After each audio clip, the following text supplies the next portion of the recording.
Halo teman-teman Grammers, kembali lagi bersama saya Gita Juniarti di channel YouTube Gram Unity.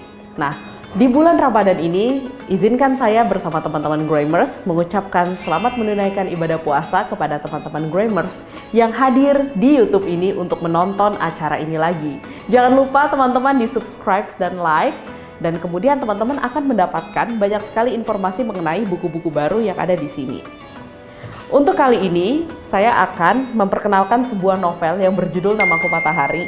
Dan untuk kali ini, kami akan melakukan talk show dengan salah seorang dosen dari Universitas Negeri Gorontalo. Secara spesifik, beliau adalah dosen yang mengampu mata kuliah yang berhubungan dengan gender.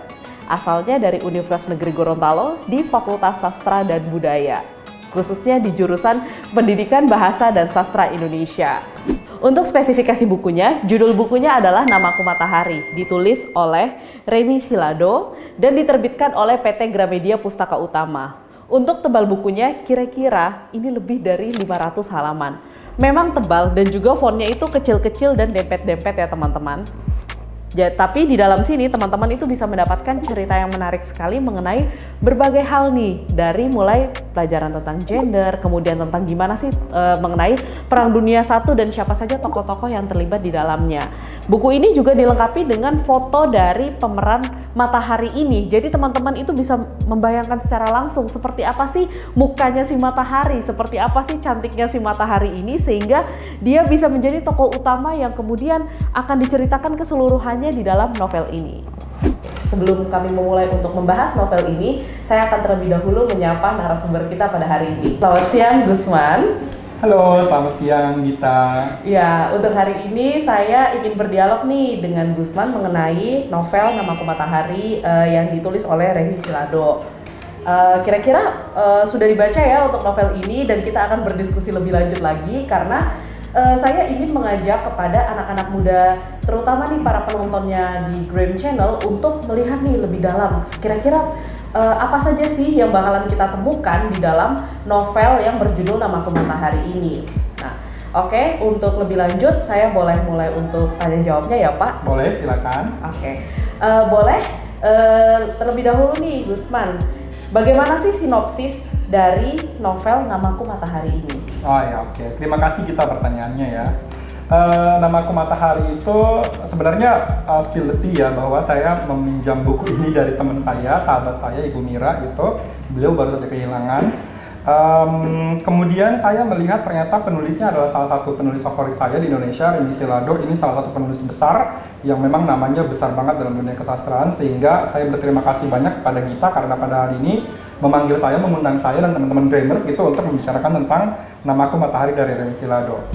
Nah, sinopsisnya sendiri sebenarnya buku ini, novel ini cukup tebal ya teman-teman ya. Untuk alurnya itu menurut saya flashback karena dimulai dari ketika si tokoh utama ini berada di penjara di sebuah negara yang bernama La France gitu, di kota Paris. Penjaranya itu kalau saya tidak keliru bernama Saint-Lazare gitu. Jadi ketika itu dia sudah berhadapan dengan Père dan Sœur, atau kita sebut sebagai suster dan rabi, ketika dia hendak dihukum mati saat itu karena alur dalam cerita ini gitu. Dan pada akhirnya kemudian Père dan Sœur ini memberikan dia kesempatan untuk bercerita tentang kegelisahannya selama hidup gitu. Matahari ini adalah nama dari Indonesia, padahal pemeran novelnya adalah orang Belanda, atau ya bisa kita katakan dia berkebangsaan Belanda. Mengapa dia memilih nama Matahari yang merupakan kosakata dari Indonesia untuk menjadi nama panggungnya dia selama menari dan kemudian menjadi mata-mata di Eropa? Oh ya, oke, terima kasih. Jadi sebenarnya memang Namaku Matahari ini, sebenarnya memang matahari ini namanya bukan matahari awalnya gitu ya. Itu pun tulisannya cukup membingungkan karena mata spasi hari. Tapi kemudian matahari ini diambil oleh Margaret, si tokoh utama ini, dari sebuah koran di awal abad 20. Ketika dia membaca sebuah koran, dia melihat ada nama matahari dan kemudian pada akhirnya dia memutuskan untuk menggunakan nama itu sebagai nama panggungnya dan sebagai nama panjangnya atau nama jelasnya gitu. Nah, intinya alasan pertamanya itu. Jadi dia melihat bahwa matahari itu ternyata merupakan sebuah terma yang menurut dia itu memiliki satu nyawa tersendiri dan pada akhirnya dia menggunakannya sebagai bagian dari identitas kediriannya sebagai seorang Margaretha atau sebagai seorang perempuan keturunan Belanda. Kurang lebih seperti itu. Secara spesifik, Anda adalah dosen yang mengajar mengenai gender ya di bidang sastra. Kira-kira bagaimana pendapat Anda mengenai novel ini yang mengambil sudut pandang perempuan? Terima kasih Gita. Ini pertanyaan yang sebenarnya sangat menarik ya menurut saya. Kalau pertanyaannya kemudian apakah ini berperspektif gender, saya harus katakan memang novel ini menggunakan gender sebagai optiknya atau sudut pandangnya, atau selama ini Gen Z sering mengenalnya sebagai POV gitu. Jadi sudut pandang gender dalam novel ini adalah ketika Matahari, itu tokoh utama kita ini, diberikan berbagai macam power gitu ya, berbagai macam kekuatan, berbagai macam kebijaksanaannya tersendiri, berbagai macam pemikiran-pemikiran yang pada akhirnya kemudian dia olah dan kemudian dia jadikan sebagai fondasi dari segala macam cara berpikir maupun cara bersikap ataupun bahkan caranya mengambil keputusan gitu. Ketika misalkan saat itu dia sudah merasa di KDRT atau misalkan dijahati oleh suaminya karena saya harus mengatakan bahwa suaminya adalah seorang figur gitu, sosok yang doyan bermain perempuan, yang suka melacur, sehingga seperti yang saya katakan di awal tadi, anaknya kemudian lahir dua-duanya itu membawa penyakit sifilis, sehingga kemudian ada rasa kecewa, rasa marah, rasa dendam yang begitu mendalam dari Matahari, sehingga kemudian dia pada akhirnya berdasarkan kesadarannya sendiri, eksistensinya gitu, dia kemudian mengambil keputusan untuk mengikuti kelas atau latihan menari. Dari menari situ kemudian dia bisa mengenali dirinya lebih dalam dan pada akhirnya kemudian dia memiliki atau mempunyai gitu atau dia pada akhirnya kemudian diundang gitu oleh berbagai macam jawatan ternama, oleh berbagai macam negara gitu untuk kemudian menampilkan tariannya sebagai bentuk dari eksistensinya sebagai seorang perempuan. Nah, bahkan kalau misalkan kita berbicara lebih jauh, sebenarnya dia bukan cuma menari gitu karena memang tubuhnya indah, karena memang kesadarannya akan eksistensinya sendiri, dia pada akhirnya kemudian memutuskan untuk tidur dengan laki-laki. Tentu saja keputusan-keputusan ini bukan karena dia tidak mampu berbuat apa-apa, tapi justru karena dia sadar dia punya potensi dan dia bisa mengobjektifikasi laki-laki. Apa kira-kira makna objektifikasi ini? Saya yakin mungkin Gita juga bertanya-tanya sebenarnya objektifikasi itu bagaimana? Objektifikasi itu adalah kondisi ketika subjek atau perempuan si Matahari ini pada akhirnya mampu membalikkan keadaan dari yang awalnya dia terjajah oleh suaminya, dia pada akhirnya bisa menjajah laki-laki gitu. Menjajah dalam arti ketika dia sudah meniduri laki-laki itu dan pada akhirnya dia bisa mengambil berbagai macam keuntungan dari mereka, salah satunya misalkan rahasia negara. Rahasia negara yang diambil oleh Matahari ini pada akhirnya kemudian dijadikan senjata oleh Matahari untuk dipertukarkan gitu, diperdagangkan antara pihak Jerman sama pihak Prancis. Makanya dikatakan bahwa tepat latar belakang dari novel ini adalah Perang Dunia I ketika saat itu memang Prancis dan Jerman itu sedang berperang saat itu dan kemudian pada akhirnya Matahari gitu berada di tengah-tengah kedua negara itu dengan sikapnya yang mendua. Upayanya untuk bersikap secara mendua ini tentu saja lahir dari kesadarannya sebagai seorang perempuan, sebagai seorang anak manusia yang merasa bahwa ya kalau misalkan saya mendapatkan kabar dari Jerman, saya punya potensi, saya punya hak untuk membaginya ke pihak Prancis. Ketika saya mendapatkan kabar dari Prancis, saya tidak ada satu entitas pun yang bisa melarang saya untuk menyebarkannya kepada pihak Jerman. Sehingga kemudian dia dikenal sebagai seorang penari, sebagai seorang pelacur, dan yang paling penting adalah karena kecerdasannya dia dikenal sebagai seorang spy atau mata-mata antar negara. Menarik sekali jawabannya ya Gusman. Nah, tadi ada mengatakan bahwa Matahari itu juga berperan sebagai pelacur, berperan sebagai penari, kemudian dia juga meniduri laki-laki. Nah, di sini apakah para audiens itu tidak berpikir bahwa tabu nih membaca novel seperti ini, apalagi ketika kita hidup di budaya ketimuran atau budaya Indonesia, di mana barangkali terdapat perbedaan pendapat antara satu audiens dengan audiens yang lainnya. Bagaimana pendapat Anda mengenai hal itu? Oke, baik. Terima kasih, Gita. Jadi saya melihat begini ya, sebenarnya tema-tema mentabukan sesuatu atau tema-tema vulgarisme itu sebenarnya tema-tema yang pada akhirnya melihat sebuah subjek atau melihat sebuah objek dengan pretensi yang terlalu parsial. Jadi kita itu melihat bahwa oh ini karena dia bermuatan seksual, dia bermuatan pendidikan, dia bermuatan norma-norma masyarakat dan sebagainya. Padahal tidak ada sebenarnya hal yang hitam putih gitu. Contohnya misalkan tokoh Matahari, ketika dia dihadirkan sebagai sosok perempuan yang sadar dengan keperempuanannya, dia dihadirkan sebagai seorang tokoh gitu yang cerdasnya minta ampun karena dia juga poliglot, otomatis dia poliglot karena dia menguasai bahasa Prancis, bahasa Jerman, bahasa Belanda, bahasa Indonesia dan sebagainya. Kecerdasan itu pada akhirnya kemudian salah satu eksistensi yang harusnya dilihat sebagai satu bentuk yang utuh gitu, satu bentuk keutuhan dalam tubuhnya si Matahari ini. Dia tidak bisa pada akhirnya cerita ini kita mengatakan bahwa cerita ini cerita tentang seksual, cerita ini mengandung unsur pornografi, porno aksi dan sebagainya, padahal tidak, karena budaya ketimuran tadi itu pada akhirnya terbiasa kita asumsikan menjadi hal-hal yang tidak boleh melakukan hal A dan hanya boleh melakukan hal B gitu.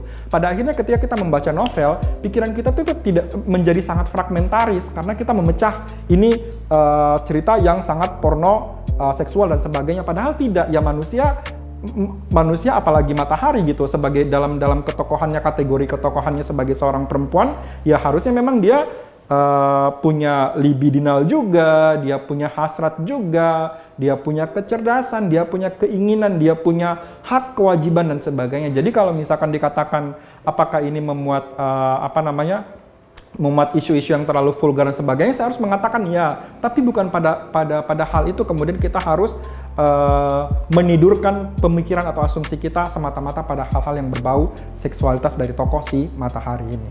Di sini saya juga membaca nih Gusman mengenai hasil review dari yang saya sadur dan sumbernya ini dari media sosial serta dari beberapa situs-situs lain di internet mengenai novel Matahari ini. Digambarkan oleh para audiens yang sudah membacanya bahwa Matahari ini hanya wanita yang terjebak oleh nafsu duniawi karena di dalam sini tokoh Matahari itu mengejar ketenarannya dia juga mengejar kekayaan karena tadi kan Gusman juga menyebutkan bahwa dia berhasil memperoleh berbagai keuntungan nih, bukan hanya dari segi rahasia antar negara tapi juga kan dia memperoleh kekayaan ya dari orang-orang lain. Kemudian dia juga di sini mengejar yang namanya network dari orang-orang terpandang dan juga memperoleh kejayaan di Eropa. Nah, bagaimana pendapat Anda mengenai hal itu? Apakah benar bahwa tokoh Matahari yang digambarkan di sini memang hanya tokoh Matahari seperti yang diungkapkan oleh warganet bahwa dia hanya sekedar perempuan yang mengejar keuntungan di duniawi? Oke, nah itu juga pertanyaan menarik ya. Sebenarnya kalau misalkan kita bertanya seperti ini, kita balikkan ya, ternyata subjeknya bukan Matahari gitu, tapi suaminya Matahari. Bagaimana pendapat Gita ketika suaminya Matahari berusaha untuk mendapatkan kekayaan? Bagaimana pendapat teman-teman Grammers itu ketika seorang laki-laki berusaha untuk mengejar profesinya? Bagaimana pendapat teman-teman ketika seorang laki-laki pada akhirnya berhasil menjadi pemimpin? Apakah teman-teman masih akan mengatakan bahwa dia mengejar dunia? Saya yakin tidak, karena itu menjadi sebuah kewajaran untuk laki-laki, tetapi kemudian menjadi ketidakwajaran bagi perempuan. Kenapa sih kalau Matahari itu pada akhirnya dia mengejar networking atau mengejar katakanlah link atau misalkan pergaulan dunia gitu, level dunia internasional dengan para pejabat negara? Apa yang salah dengan itu? Apa yang salah ketika Matahari berusaha untuk menguatkan kuda-kuda finansialnya ketika suaminya meninggalkannya? Dengan cara apa? Dengan cara tidur dengan laki-laki, dengan cara menari, dengan cara membagi rahasia negara kepada negara yang lain misalkan. Apa salahnya dengan itu? Apakah kemudian dia terlalu dianggap duniawi?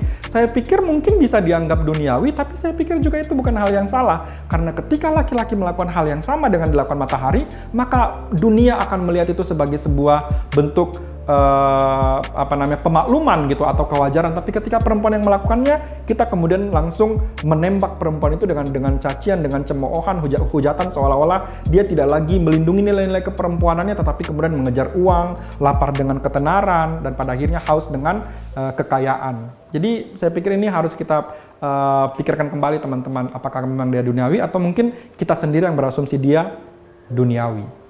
Apakah di dalam novel ini selain perilaku KDRT mantan suaminya Matahari kepada dia, masih ada lagi ketidakadilan gender lain yang dilukiskan di dalam novel ini? Ya, terima kasih Gita. Ketidakadilan gender itu saya pikir banyak banget ya. Ketika misalkan suaminya melacur, ya keluarga suaminya pada akhirnya menutupi hal itu gitu, cenderung menutup-nutupi dan merasa bahwa ya tidak apa-apa karena kan namanya laki-laki ya. Jadi laki-laki boleh bermain dengan perempuan gitu. Tapi kemudian, nah disinilah sebenarnya perspektif gendernya. Kenapa sih ketika laki-laki bermain perempuan, kita mewajarkan itu gitu. Sementara ketika misalkan katakanlah si Matahari gitu, bermain dengan laki-laki, kita kemudian mencemooh dan mengutuknya sebagai subjek yang penuh dan berlumur dengan dosa gitu. Jadi saya pikir banyak sekali hal yang bisa dianalisis kalau misalkan teman-teman mau ya melihat dengan menggunakan optik gender di sini itu banyak banget, parah, keren banget teman-teman. Kurang lebih seperti itu. Jika kita membahas tentang gender, pastinya kita mengenal dengan kata-kata the first sex untuk yang laki-laki, sedangkan the second sex adalah untuk perempuan. Nah, itu kan bagian dari ideologi feminisme eksistensialisme. Apakah ideologi tersebut terkandung di dalam buku novel yang judulnya Namaku Matahari ini? Oke, sip, baik. Entah kenapa saya yakin Gita mungkin paling tidak di masa lalunya pernah mendengar sebuah buku yang bernama The Second Sex. Itu sebuah teori gitu yang dibikin oleh Simone de Beauvoir. Sebenarnya Simone de Beauvoir ini memang merupakan salah seorang ilmuwan gitu dalam bidang feminisme eksistensialis, karena kebetulan juga dia berteman dengan seorang eksistensialis lainnya yang bernama Jean-Paul Sartre. Kebetulan mereka sama-sama dari Le Français gitu. Jadi berkaitan dengan apa yang ditanyakan sama Gita tadi itu, apakah ini kira-kira terkandung nih hal-hal seperti ini? Saya harus mengatakan ya, karena kenapa Gita gini? The second sex itu sebenarnya melihat bahwa perempuan itu ternyata adalah subjek yang tidak being gitu, yang tidak lahir sebagai perempuan tetapi menjadi perempuan. Jadi dia bukan being tapi becoming gitu. Apa maksud dari being dan becoming ini teman-teman? Ketika perempuan lahir, dia tidak akan dikatakan sebagai seutuh-utuhnya perempuan kalau dia tidak lemah lembut.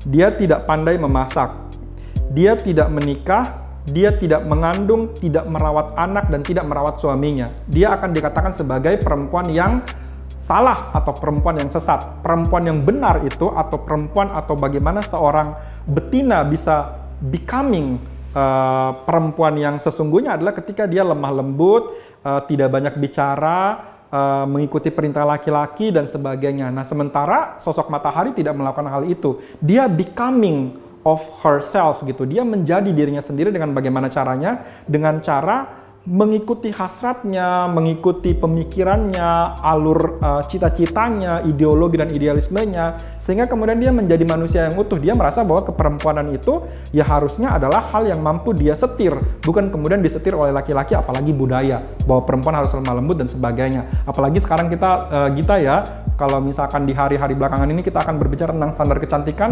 itu banyak banget. Perempuan cantik itu harus yang berjilbab, kalau nggak berjilbab itu dikatakan tidak cantik. Perempuan yang cantik itu harus yang putih, kalau tidak putih berarti tidak cantik. Perempuan yang cantik itu harus yang tinggi, yang langsing, kalau tidak berarti tidak cantik. Pada akhirnya kan batasan-batasan ini kemudian membatasi perempuan untuk bisa bagaimana caranya meningkatkan value atau nilainya di mata masyarakat, dan bahkan justru lebih cenderung untuk mengupayakan standar kecantikan itu menjadi bagian dari dirinya sendiri. Kurang lebih seperti itu, Gita. Apa saja pelajaran tentang gender yang bisa dikonsumsi oleh anak-anak muda setelah membaca novel Namaku Matahari ini? Pesan saya ke teman-teman penonton Grime gitu, atau teman-teman dari Grimers, saya mau bilang bahwa yang pertama, bacalah buku-buku yang berkualitas. Salah satunya bukunya Remi Silado. Dari sini kemudian kamu akan diajak untuk berpikir gitu ya, untuk merasa, untuk berempati terhadap kesulitan orang lain. Misalkan kita berempati kepada Matahari yang pada akhirnya ditinggalkan suaminya dan dia harus menjadi pelacur dan sebagainya.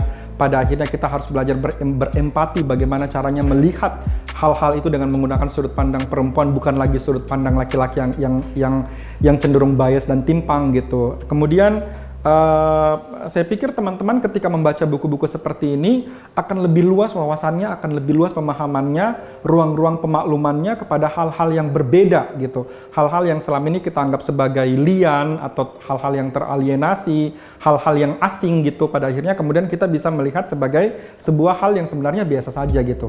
Ketika ada seorang perempuan yang memutuskan untuk melakukan A, B, C, D, ya udah dia perempuan yang bebas. Tidak boleh lagi kita asumsikan dia seorang perempuan yang melawan norma, yang tidak bermoral dan sebagainya.